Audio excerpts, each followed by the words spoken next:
Bom dia, mais uma edição do FMC em Foco aqui na tela da UniTV. Hoje temos Mito ou Verdade que vai tirar suas dúvidas sobre cuidados com a pele e com o cabelo. Também uma matéria bacana sobre o Hospital Escola Álvaro Alvim. E para começar, um assunto que sempre gera muita polêmica, o bullying. E quem explica tudo pra gente é o professor de psiquiatria, Maurício Escocar. Doutor Maurício, por que a gente tem ouvido tanto falar no bullying?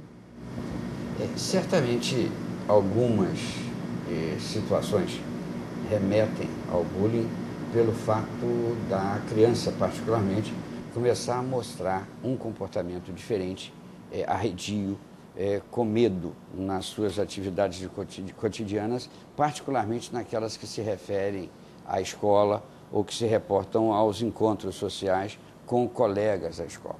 Na verdade, o bullying sempre existiu, não é uma coisa nova. Aqui na nossa região não, mas no Nordeste particularmente, o bulir é uma expressão comum no ambiente familiar. Fulano, o irmãozinho está bulindo com ele, está mangando dele, que são formas de perturbar aquele que naquele determinado momento está se sentindo mais fraco ou mais inferiorizado.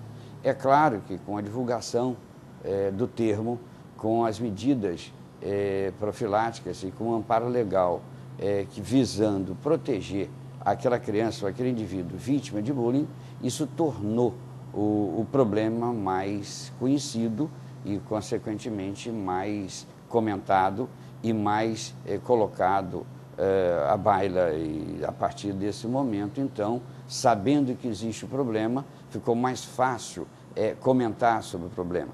Pessoas que inicialmente sofriam desse assédio moral, às vezes físico, de um colega de escola, sabendo que ele tem um porta-voz, a própria escola ou a própria medicina, a psicologia, de uma forma geral, ele busca com mais facilidade pessoas que possam orientá-lo.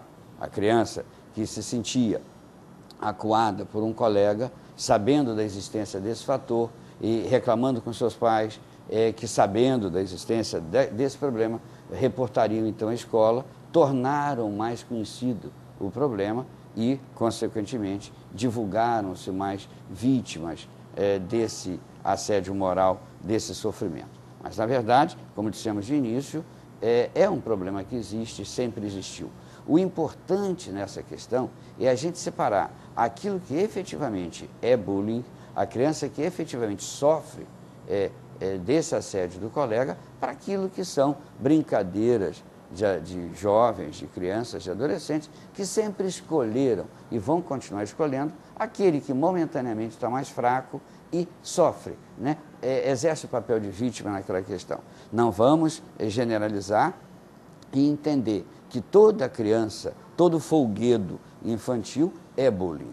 Todo problema de implicar com o colega pelos... Sim, é lógico, é natural. Que às vezes por conta de uma opção de um time de futebol, por uma preferência musical ou por um determinado tipo de roupa, ele se torna, a partir dali, o pele, né? A vítima da turma. Isso é normal, isso é natural. O exagero, como em tudo na vida, é que é patológico. O problema é saber o limite, é identificar os problemas, os sinais, isso é a escola, isso é a família, que poderia ajudar e, a partir daí, encaminhar para o diagnóstico e tratamento.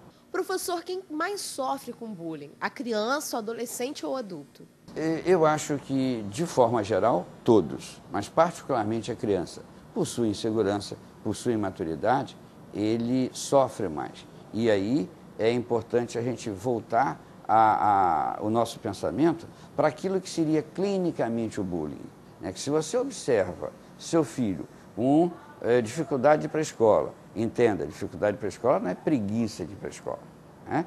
Não é a criança que não quer acordar para ir para a escola ou que não quer largar o seu videogame para ir para o colégio. Não. É a criança que efetivamente gosta de estudar, gostava de frequentar a escola, gostava de ter os seus amigos na escola, passa a evitar esses amigos em comemorações, Um aniversário de um coleguinha, ele não quer ir.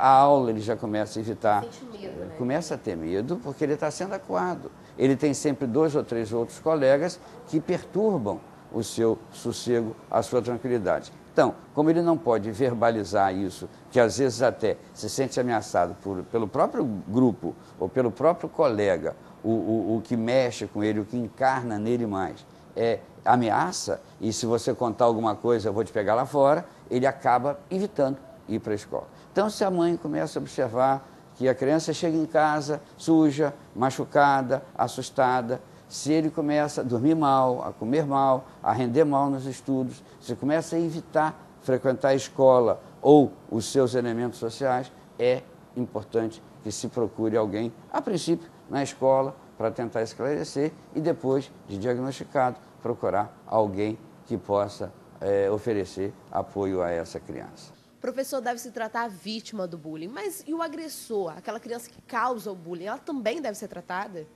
Numa avaliação pessoal, podemos observar que aquelas pessoas que provocam, que promovem a opressão em um colega, nem sempre são os bem-sucedidos no futuro. A gente fazendo uma análise retrospectiva, na experiência da gente de escola, aqueles indivíduos que eram os que mais perturbavam, o que mais incomodavam, necessariamente não se tornaram grandes líderes na vida profissional, o que já é um alerta. Quer dizer, será que essa criança, que esse adolescente que provoca o outro, está também ele em perfeito equilíbrio emocional, em perfeito estado de saúde mental? Não sei. Tenho lá minhas dúvidas. Eu acho que tanto o agredido quanto o agressor precisam de cuidado, precisam de atenção, precisam de orientação. Não só cuidado que é vítima, e é claro, ele precisa do cuidado mais urgente, até porque ele é o que sofre mais. Mas a gente tem que também voltar a atenção para aquele que promove essa opressão. Promove essa agressão? Essas crianças são assim agressivas? Certamente, doença psiquiátrica nem sempre. Ele pode ser Pode ser o contexto familiar também? Pode, a maior parte das vezes. Falta nele a educação formal, falta nele a vigilância, falta nele o cuidado. Não que seja omissão total dos pais, mas é a velha história de que educar é muito difícil. Estar atento a detalhes no comportamento do filho é uma tarefa muito difícil. Pressionado pelo mundo atual, todos nós trabalhamos praticamente o dia todo e chegamos em casa correndo para fazer uma refeição, e se o filho chega para conversar alguma coisa, espera aí, que agora eu estou vendo o repórter, agora não, meu filho, diz a mãe que está vendo a novela, e assim caminha. Tempo, né? E ele acaba sendo adotado pelo videogame ou pela internet. Isso é um problema. E isso tanto no bullying, quanto no transtorno de déficit de atenção, quanto nas diversas formas de queixa de adolescente, de pré-adolescente, a gente observa que a família é a causa inicial geradora do problema. É claro, não desfazendo da gênese orgânica de algumas doenças. Claro que se a gente fala em TDAH, não está falando só de criança levada, está falando de uma criança que tem um problema de neurotransmissão, que tem um problema hereditário, que tem um problema localizado na sua esfera familiar, mas também localizado na esfera do seu corpo, do seu cérebro, da sua neurotransmissão. Tendo em mãos o diagnóstico, identificando aqueles que oprimem e aqueles que são oprimidos, tentar fazer de uma forma, com apoio técnico, é claro, uma dinâmica que aborde a questão em sala, que aborde a situação nas reuniões de pais e professores, nos conselhos de classe, a gente vai descobrindo as dificuldades e tentando saná-las. Não resolvida em termos internos da escola, em termos objetivos do seio familiar, aí então buscamos o apoio profissional. Procuramos a ajuda de psicólogos, de médicos, que vão encaminhar de uma forma melhor essa solução, reforçando, visando principalmente o reforço da autoconfiança dessa criança e usando medicamentos temporários, objetivos, específicos, para diminuir a ansiedade, diminuir a agressividade, melhorar um pouco o desempenho escolar, para posteriormente essa criança se sentir mais segura, livre da opressão do seu colega e continuar a trajetória de vida dele como não deveria ter sido desviada inicialmente. Qual deve ser a ação do professor nesse caso? Não, eu acho que cabe à escola a identificação do problema e a colocação desse problema para os pais. Se a escola não faz assim, ela está sendo omissa. Apenas comunicar e não mudar de estratégias não é pedagogicamente correto. Cabe à escola a função de educação integral. Os pais devem trocar os filhos de escola, no caso desse? Sim, num certo limite. Convenhamos, se aquela escola não apresentou solução, trocar é uma forma de punir a escola, para mostrar para ela que ela falhou. Mas também temos que tomar muito cuidado de não reforçar a insegurança nessa criança. Se ela tem uma dificuldade hoje, troca de escola. Amanhã, a fama dela já chegou na outra escola, troca de escola. Ela vai correr todas as escolas da cidade e não vai resolver o problema. Então, focar no problema, direcionar a criança para enfrentar esse problema é a melhor medida, com a ajuda de escola, família e naquilo que precisar dos profissionais envolvidos na questão, pedagogos, psicólogos, médicos.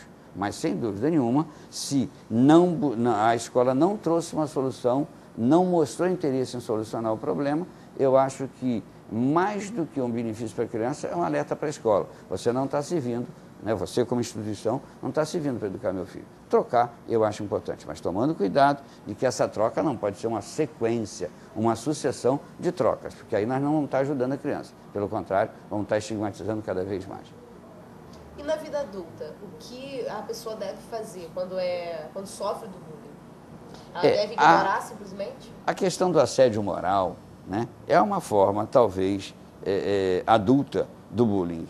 Existe, é claro, o bullying também no adulto, mas o que a gente percebe é o poder do chefe sobre o subalterno, é o assédio moral, funcional, sexual, e que a pessoa acaba se sentindo vítima. São aquelas personagens que, ao chegar no trabalho, já vem ou a piadinha, ou o barulhinho com a boca, chegou fulano, né? Acabou, vamos agora desviar o assunto e perturbar esse sujeito que está aí. Certamente o adulto tem mais estrutura psicológica para se defender, mas às vezes não. Às vezes ele sofre tanto ou mais porque ele precisa daquele lugar, porque ele trabalha, é dali que vem o sustento dele. Ele acaba trocar simplesmente. Eu não posso trocar de trabalho, eu não posso trocar de chefe. Então isso realmente assusta a gente. Mas, de novo, procurando resolver a coisa com os profissionais diretamente ligados ao problema, isso facilita muito a questão e quase sempre resolve. Agora, vai ter sempre aquele indivíduo mais inseguro, mais frágil, que vai levar a pecha de fraco a vida toda.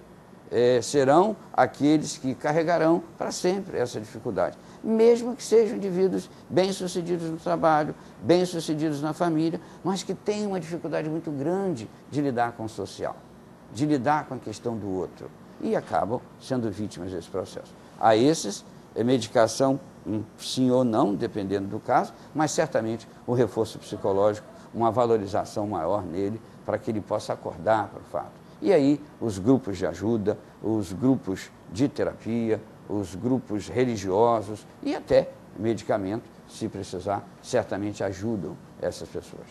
E chegou a hora do nosso mural, onde nós vamos conferir mais imagens da segunda Semana Cultural Renato Moreto.